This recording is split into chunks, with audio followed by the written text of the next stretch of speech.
1941 সালের 7ই August.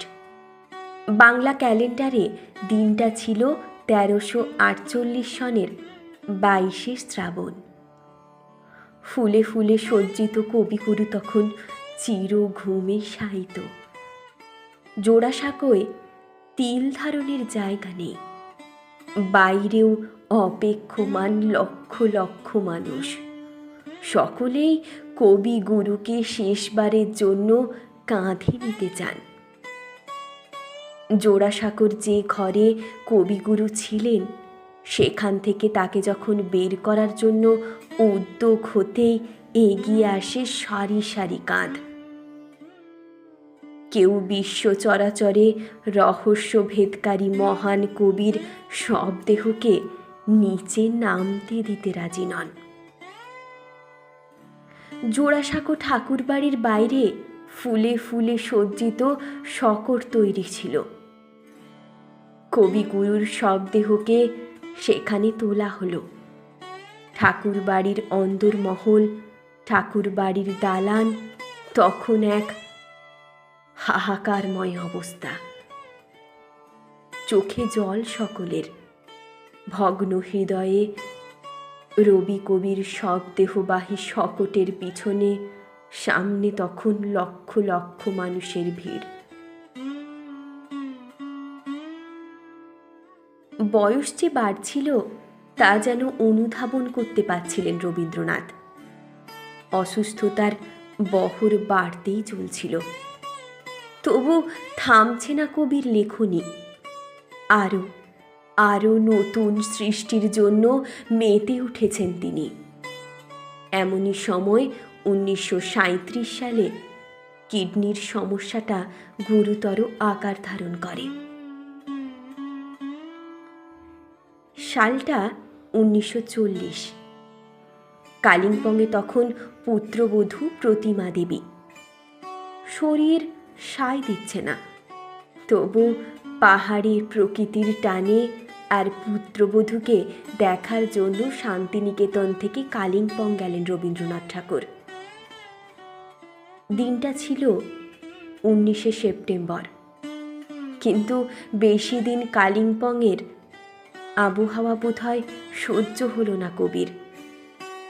26শে September গুরুতর অসুস্থ হয়ে পড়লেন তিনি। কালিম্পংয়ের বাড়িতে যন্ত্রণায় ক্লিষ্ট কবিগুরু। ব্যথা যেন সহ্য হয় না।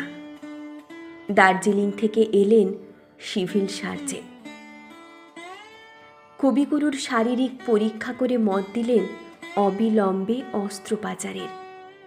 এমনটা না হলে যে কবিগুরুর প্রাণ সংশয় হতে পারে, তাও বলে দিলেন সেই সিভিল সার্জন। কিন্তু প্রতিমা দেবী ও মৈত্রী দেবী কেউই অস্ত্রোপচারের পক্ষে ছিলেন না।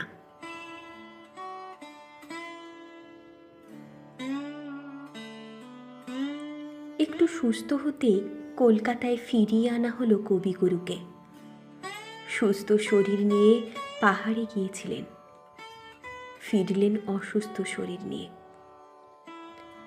যখন কবিকে আনা হলো তখন সকলেরই মুখ ভার, কারণ কবির চোখ মুখ যেন বলে দিচ্ছিল তার শরীরের ভিতরে কিছু উথাল পাথাল চলছে। কলকাতায় নয়, কবির তখন ফিরতে চাইছেন শান্তিনিকেতনে।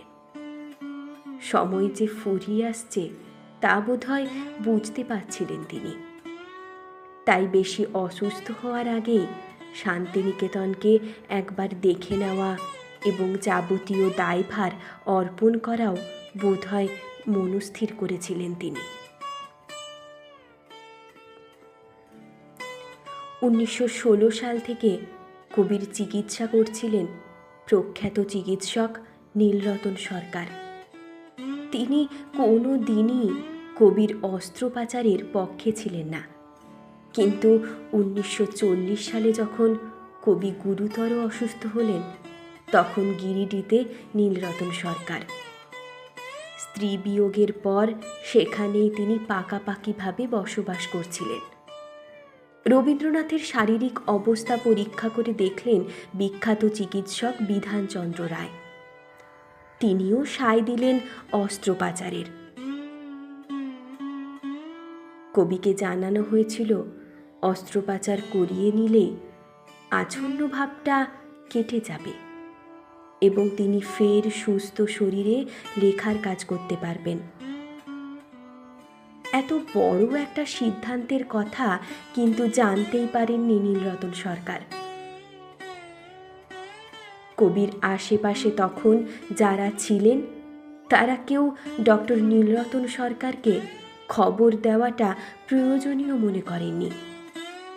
অথচ কবি নাকি বারবার জানতে চেয়েছিলেন ডক্টর নীলরতন সরকারকে খবর দেওয়া হয়েছে কিনা। প্রত্যুত্তরে বলা হয়েছিল গিরিডিতে বসবাসকারী চিকিৎসকের সঙ্গে কোনোভাবে যোগাযোগ স্থাপন করা যাচ্ছে না। শরীর জুড়ে এক প্রবল অস্থিরতা, থেকে থেকেই যেন ক্লান্তিতে আচ্ছন্ন হয়ে পড়ছে মন। থমকে যেতে চাইছে হাতের গতি। তবু অনড় কবি আজ শোয়া অবস্থাতেই লিখে চলেছেন তিনি জীবনের শেষ অভিজ্ঞতা, যা ফুটে উঠেছে রোগশয্যা, আরোগ্য, জন্মদিনের মতো রচনায়। কলকাতা থেকে বিশেষ অবস্থায় ট্রেনে করে শান্তিনিকেতনে আনা হলো কবিগুরুকে। যে কবির স্বতঃস্ফূর্ততায় মেতে থাকত শান্তিনিকেতন, সেখানে আজ এক বিষাদের ছায়া। কবি প্রবলই অসুস্থ, তা চোখের সামনে দেখতে পাচ্ছিল ছাত্রছাত্রীরা। সকলেরই চোখ ছলছল করছে যেন। যে প্রিয় ছাত্রছাত্রীদের সঙ্গে কথা বলেই কবির সারাটা দিন কেটে যেত, সেই কবি প্রায় নিশ্চুপ। কোনো মতে হাত তুলে সাড়া দিচ্ছিলেন তিনি।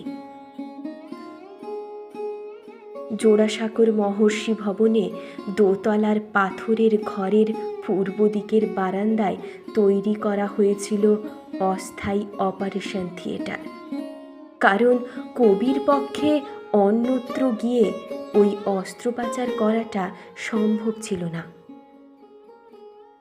পাথরের ঘরের পূর্ব দিকের বারান্দায় অস্থায়ী অপারেশন থিয়েটার বানিয়েই করা হয়েছিল অস্ত্রোপচার।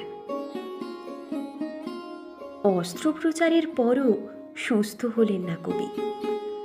আরও যেন বেড়ে গেল শারীরিক অসুবিধা।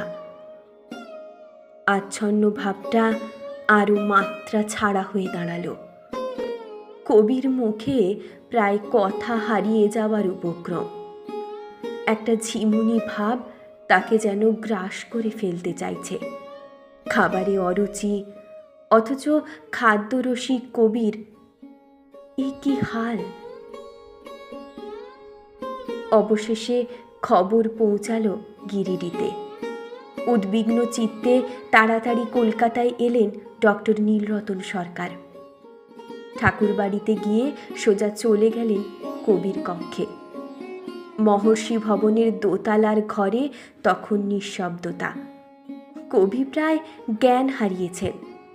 কবির নাড়ির স্পন্দন অনুভব করার চেষ্টা করলেন ডক্টর সরকার। পরম মমতায় কবির কপালে হাত বুলিয়ে দিলেন। তারপর উঠে দাঁড়িয়ে ঘর থেকে বেরিয়ে এলেন তিনি, চোখ ছলছলে। কারোর সঙ্গেই সেভাবে কথা না বলেই উঠে গেলেন বাইরে দাঁড়ানো গাড়িতে। জোড়াসাঁকো বাড়ির সামনে তখন রাতারাতি পিলপিল করছে, জমতে শুরু করেছে মানুষের ভিড়। কলকাতা সহ রাজ্যের বিভিন্ন প্রান্ত, এমনকি দেশের বিভিন্ন স্থান থেকে ছুটে আসছে মানুষের দল। আকাশবাণীতে সামনে কবির শারীরিক অবস্থা ঠিক আপডেট দেওয়া হচ্ছে। ঠাকুরবাড়ির পরিস্থিতি নিয়ে খবর রাখছেন মহাত্মা গান্ধী, জওহরলাল নেহেরুরাও। বাংলার ইংরেজ সরকারও পরিস্থিতির উপরে নজর রেখে যাচ্ছিলেন তখন। 5 ও 6ই আগস্ট কবিগুরুর অবস্থা আরও অবনতি হল। 22শে শ্রাবণ 1348 সকাল 9টায় কবিকে অক্সিজেন দেওয়া হলো। শেষবারের মতো তাকে দেখে গেলেন চিকিৎসক বিধান রায়, ললিত বন্দ্যোপাধ্যায়। কবির কানের কাছে চলছে অবিরাম মন্ত্র উচ্চারণ, তার জীবনের বীজ মন্ত্র। শান্তম শিবম অদ্বৈতম। কবির অক্সিজেনের নল একটু পরে খুলে দেওয়া হলো। ধীরে ধীরে কমে আসছিল কবির পায়ের উষ্ণতা। 12টা 10 পুরোপুরি থেমে গেল হৃদস্পন্দন। ঠাকুর বাড়িতে তখন ভেঙে পড়েছে মানুষের ভিড়। ঘনিষ্ঠজন থেকে শুরু করে পরিবারের সদস্য, পারিবারিক বন্ধুরা ভিড় করেছেন। যার দোতলায় একটি ঘরে শায়িত কবিগুরুর নিথর দেহ। প্রকৃতির কোলে শান্তিনিকেতনে নিজের নশ্বর দেহটার বিলীন চেয়েছিলেন কবি, কিন্তু সে স্বাদ আর পূরণ হয়নি। কলকাতায় নিমতলা মহাশ্মশানে কবির শরীর বিলীন হল পশ্বভূতে। বাইরে তখন উদ্বেল মানুষের ভিড়। চোখের সামনে তারা দেখলেন এক মহাপ্রয়াণের শেষ যাত্রা। কবিগুরুকে প্রণাম জানিয়ে আজকে আমার এই উপস্থাপনা শেষ করছি। সবাই ভালো থাকবেন, সুস্থ থাকবেন। নমস্কার।